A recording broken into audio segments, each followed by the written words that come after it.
What's up, guys, and good morning. Today is a pretty exciting day because we are dynoing the GTR. I haven't even pulled this thing out of the trailer technically. GTR's done.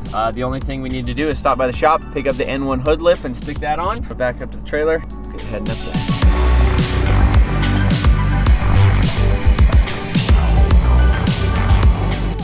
there. It is definitely chilly out today. I guess it's boost weather.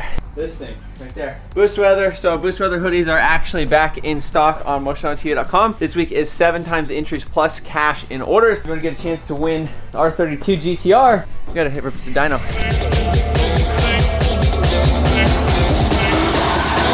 You make the streams louder.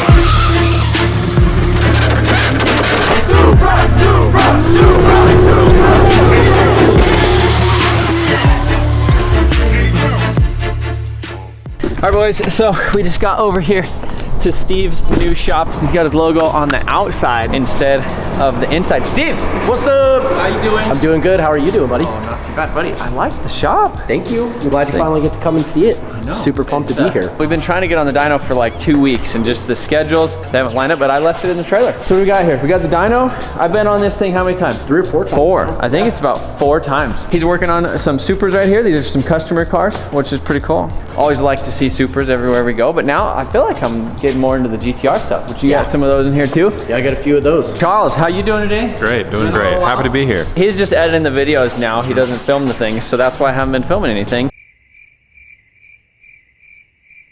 We brought up Ty. How you doing? Better now that I have a muffin. Who wants a muffin? It's a little bit chilly today. I got the boost weather hoodie on. What do you think about boost weather? Oh, boost weather is a great time of year.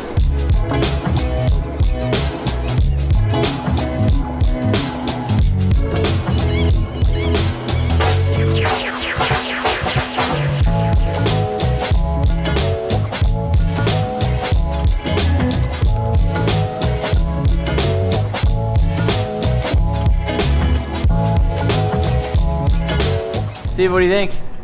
Looks really nice. It's not bad. So this was the one we did up in Connecticut. The fan, the clutch fan, I feel like it's kind of like a little dump trucky. Maybe before the end of the day, I kind of want to do a little thing where we like take it off. Stock 26, head gasket, headstock, timing stuff, oil pump gears, wiring specialties harness, Deechworks 1000. It has Deechworks 400, that's hardwired. ECU master. Okay. Stock turbos or what? HKS GTSS's. Okay. I think it's like 14 pounds is what they were on. It's on pump fuel right now. Okay.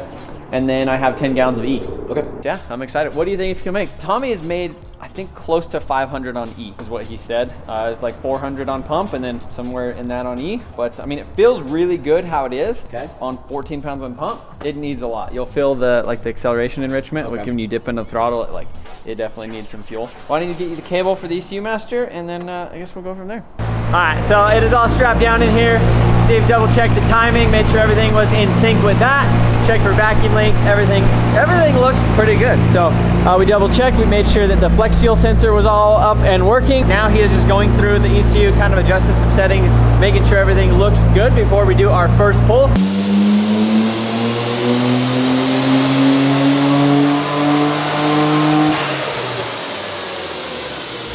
All right, so we just did the first pull, one of the first pulls, 250 horsepower. That's all she's making right now, boys.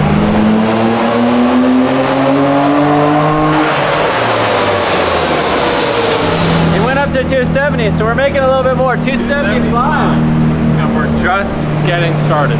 So this is on pump fuel, about 14 pounds. Before this thing starts ripping and we start adding a little bit more boost to it, and before we put E85 in it, you need to put down in the comments, what do you think the max is gonna make on 91 pump fuel versus E85 on like 24 to 25 pounds of boost, maybe 30, I don't know, we'll see.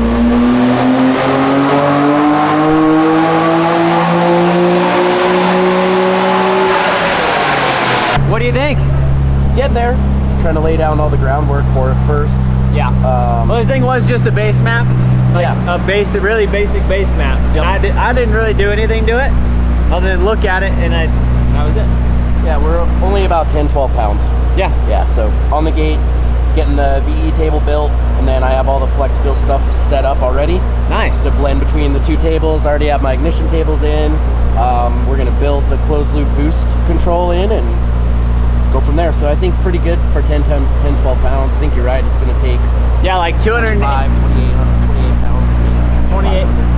28 pounds of boost make 500. So that's your guess. That'd be my guess. 20. Let's say 25. Okay. Let's say 25 for a guess. I like that. Yeah. 25 pounds of boost, 500 horsepower. That sounds like a party. Yeah. It'll be fun. That sounds really cool. Well, we're no doing GTR power. That is. Yeah. Like when they make 500, it's pretty fun. 500. Yeah. So I'm excited. We're gonna let Steve do his work. One of Steve's customers just pulled out. That's the cool thing about being up here in Denver. There's so many cool cars that normally we don't like. Around me, I feel like some of the coolest cars that we have are just mine. There's cool cars, but we just don't see them that often. But like when you go to somebody's shop, especially like a tuning shop, the people that show up and stuff like this have like customer cars parked outside, Porsches driving down the street. Different experience, you know? It's a different, like, part of me wishes I lived up here. I keep telling you to move up here. It's so expensive though, but look at that, Evo 4, this thing is sick. Looks like Steve's done some work to this. Nice unit. I need to figure out my Evo. That's one of the next things on the list. We're gonna figure out my Evo and my 33, and we're gonna get some things ripping.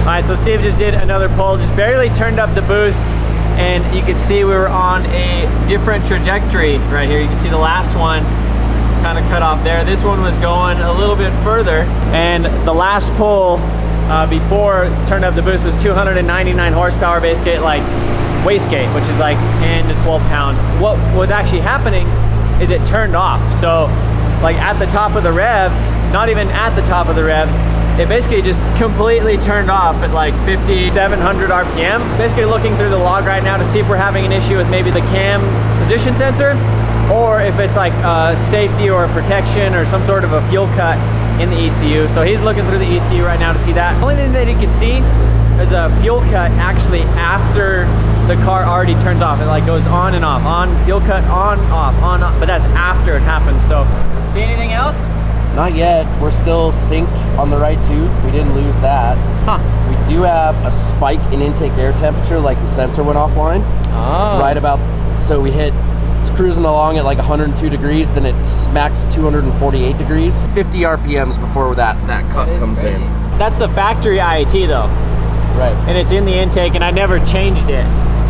And like I said, that's not a, that'll just fall down and go to a... Unless there's like an IAT protection, like where it's like pulling too much ignition because it's so hot. Like 248 max is the value on the sensor, so that just puts it into fault mode immediately and stops using that table. I'll keep you guys updated.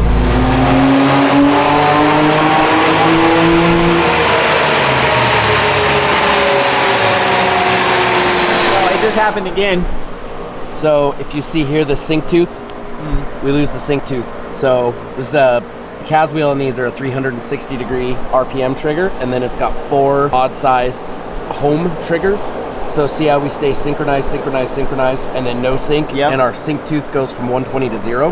Yeah. Looks like we lost the cam trigger. Huh.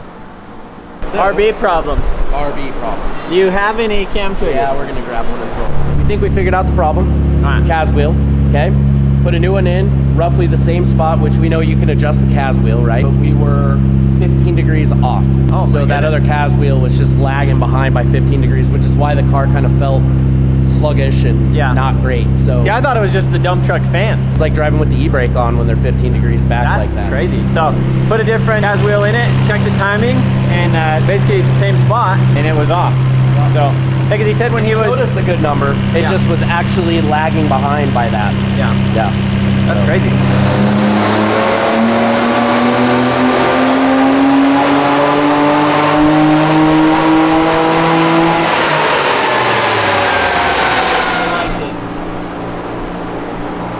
Oh, Brooks 300, let's go. Died again. Died.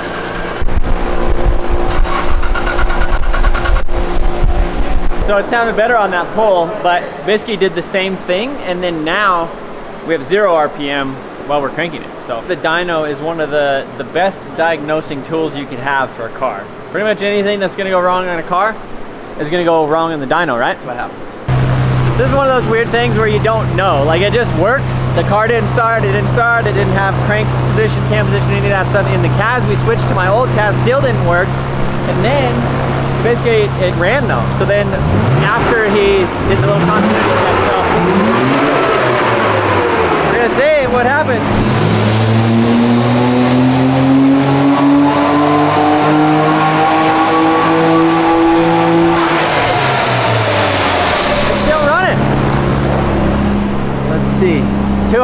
time. So we think we might have a little bit of a grounding issue with it. So what we did is we hooked up some jumper cables over there, and now we're gonna do a pull with that.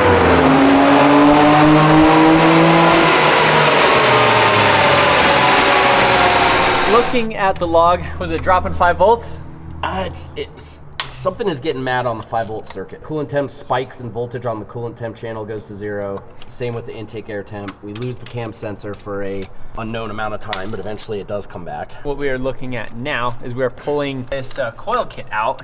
But the interesting thing is I was looking right here. So look at that. That is a sunflower seed, and those are mice prints. And then actually down in the bottom is some mouse droppings, some poop. A little bit of mouse poop. So curious if now, obviously the wiring, there's a lot of wiring in this thing. I don't know if it could get, unless it could chew on a boot or something, but yeah, there's a sunflower seed right there that got ate. There's some poo right there in that corner.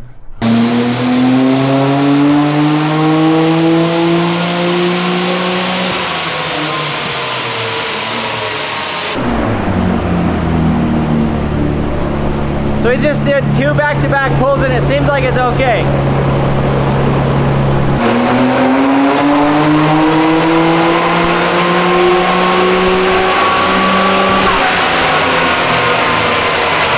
How much boost was that?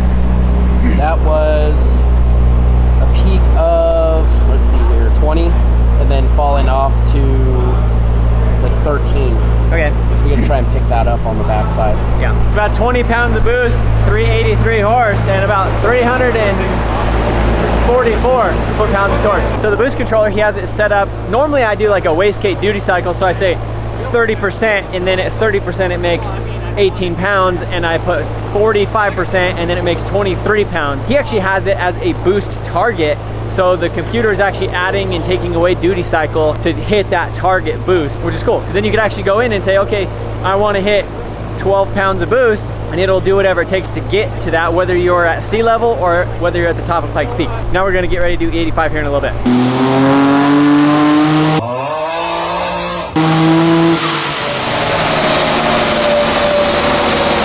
That's it, almost 3 away. That's a lot of torque. That's a lot of torque.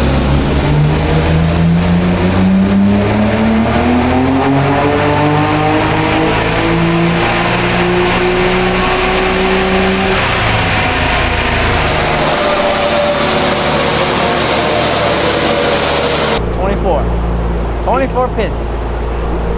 And 400 foot-pounds, 408 foot-pounds torque. 408. This thing just on pump is gonna rip. Oh yeah. Like, because what- on the street, that's gonna feel amazing. Turbos are kind of at the top of their I mean, they're little, two little well, babies. they're pretty responsive too. I mean, Yeah. they feel pretty. Yeah, so that torque comes in pretty nice. And like, How do these turbos feel compared to like a stock set of turbos? Are stock ones super, like way faster than these, or do these? I just did 400 the other day on a set of stock ones. They had a pretty flat power band. Yeah. It's got nothing left. What housings are on these? Like, does it have really small housings? I don't know. Exhaust housings? I don't know. They were just in a box on the Tommy shelf, and we put them on there. I mean, they'll be fun turbos on the street, but Yeah. I'm sure you can kind of feel it on the dyno, right? Where it picks up nice and hard and you're like Yeah. ready for it to go, and then it just kind of lumbers on to the end.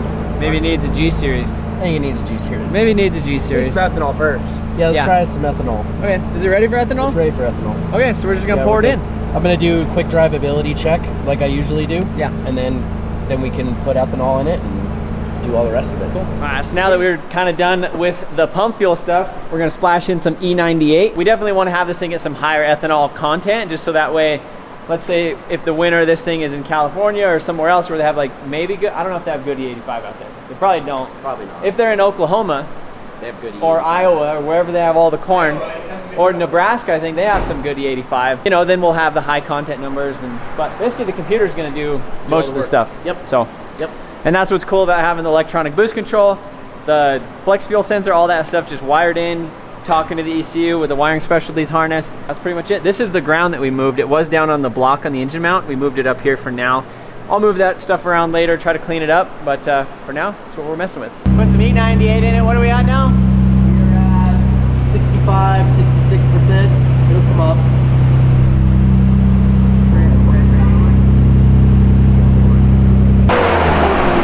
so we're sitting right around E70. So in theory, if everything is set up correctly with the 85, he really shouldn't even have to do any tuning with this. He's just double checking with the flex fuel stuff.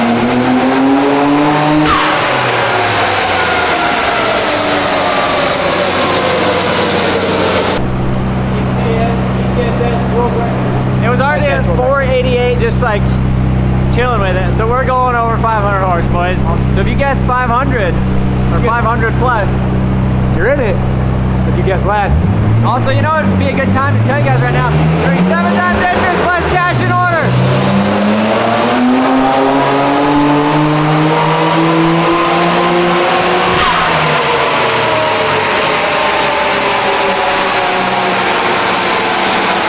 Shout out to Mr. Beast for selling us some $16 burgers. Charles, I bought him a $16 burger and he hasn't even eaten it yet. I like don't know to what's wrong graze, with bro. you. I like to graze. I I don't ate. know what's wrong with you. You're just letting that $16 burger just go to waste. I was being a nice guy. I was like, you It's know what? not going to waste. I'm taking it never home. had Mr. Beast burger in my whole entire life. We're finally up here. I could finally order one, and then here you are, and it's just sitting there. What do you think about Charles? I like to graze. Guys, I like to graze. Let me know in the comments if you guys are like me. I like to just What do you like get to- my food and I eat it over time. I like to graze He's like throughout the day. he's like a goat. Yeah. He's like a little goat, you know, like I'm gonna go have a little bit of this, I'm gonna go a little bit of 500 horsepower. Let's go.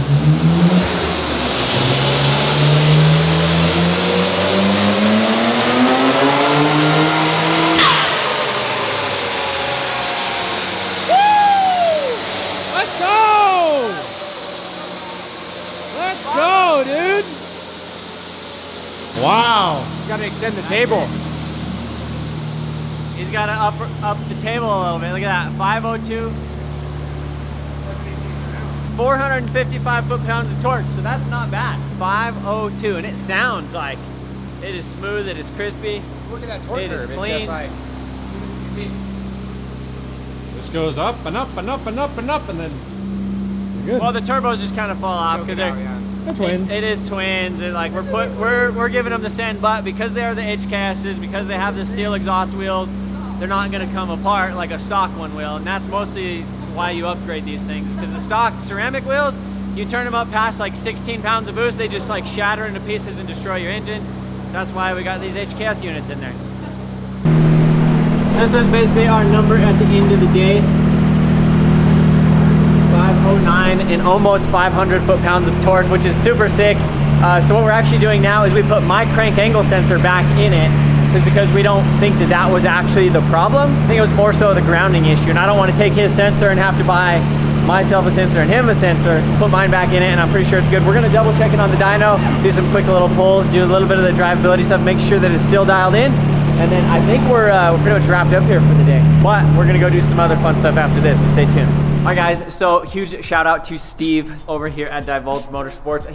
You finally got your own shop. I do. I finally have my own building, and I'm gonna do a Facebook announcement with the official page, Google website, you know, all that stuff. Got some really cool stuff for Divulge coming. As well as some neat stuff, just kind of a recap of my summer with Formula Drift and moving and all of that. So he needs to post more because he does a lot of really cool stuff, but as you can see, he's a wizard behind the keyboard. He helped us out a ton today, not on this thing, but on the R32 outside. We're actually getting ready to go test drive that, or actually go drive that thing around on the street. Gonna go experience it, maybe do some reaction stuff with it tomorrow. But again, huge shout out to Steve. If you guys would do me a huge favor, check him out on Instagram. I will put it in the description, just Divulge Motorsports. You guys could go over there, tell Steve thank you for helping out Trevor all the time. If you guys are in Colorado and you have a car that needs tuned, hit him up. Does a lot of stuff with FD, tuning FD cars, beautiful cars, Evos, super, pretty much everything. You're gonna start doing some exotic stuff here soon, right? I am.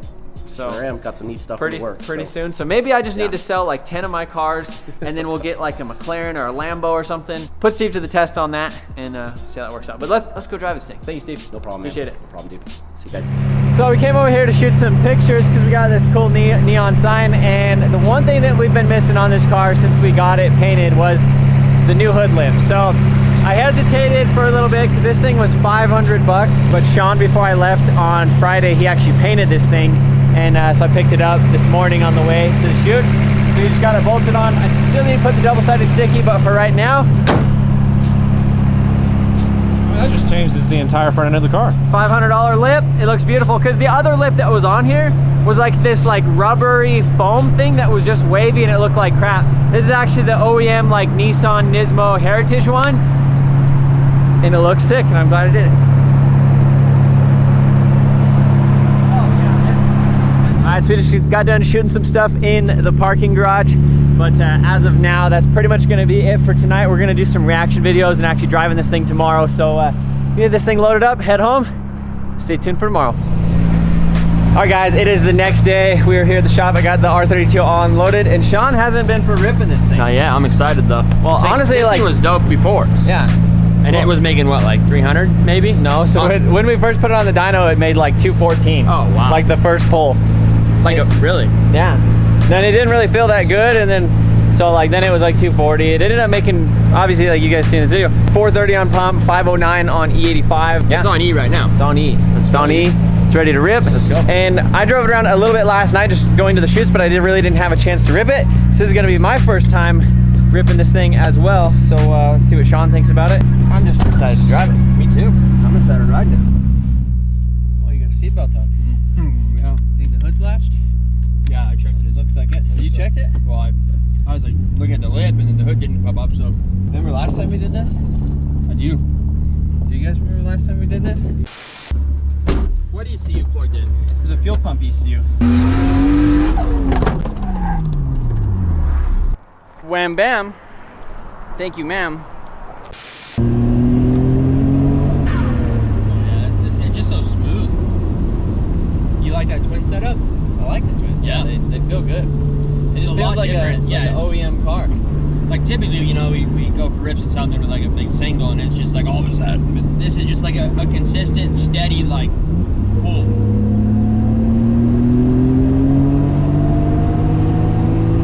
Oh my goodness, but yeah, this thing goes way dope. Isn't that crazy? So much better. But it's like, that's the difference. Like when I rode it in Tommy's 33, like it wasn't insane, like tear your face off power, but it's so smooth and consistent. Yeah, exactly. And it's just nice. This thing is nice. Oh yeah. And it sounds good. It's like so good. It's like aggressive, but it's not too loud. It's just like you could just drive this thing every day. You wanna rip it? Yeah, I'd like to.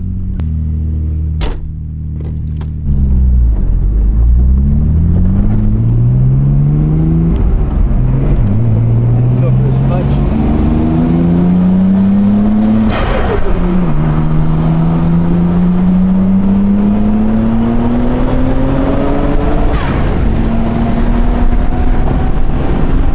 Isn't that good? Buddy, this thing is sick.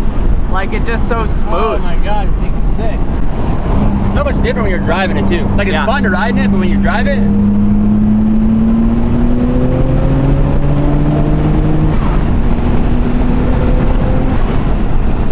buddy, I love it.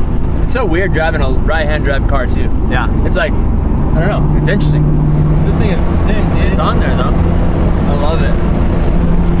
It's like such an enjoyable car, and you can literally like you said, drive this thing to and from work, drive it, go get groceries, whatever you want to do. Just like a all-around like sick daily driven car for sure. So 500 horsepower in an R32 GTR is a ton of fun, as you could tell by the video. I hope you guys were able to see the speed come across. I know it's hard to tell in the video. This thing sounds awesome. It feels awesome. It's a ton of fun. So I think Tommy F. Yap might have been right when he convinced me to put these twin turbos on here. I was really wanting to put a single turbo on this thing, like a Garrett G30 770, which we actually have in the box. That is pretty much the plan to go on the R33. So we have the R33 build over here. We have not got started on that thing yet. We have the Evo wagon. This thing has a G30 770 on it as well. I'm really curious to get both of these cars actually running. Don't forget, 7x entries and cash and orders ends Halloween night, October 31st. Appreciate you guys watching this video. Click the link in the description. See you guys in the next one.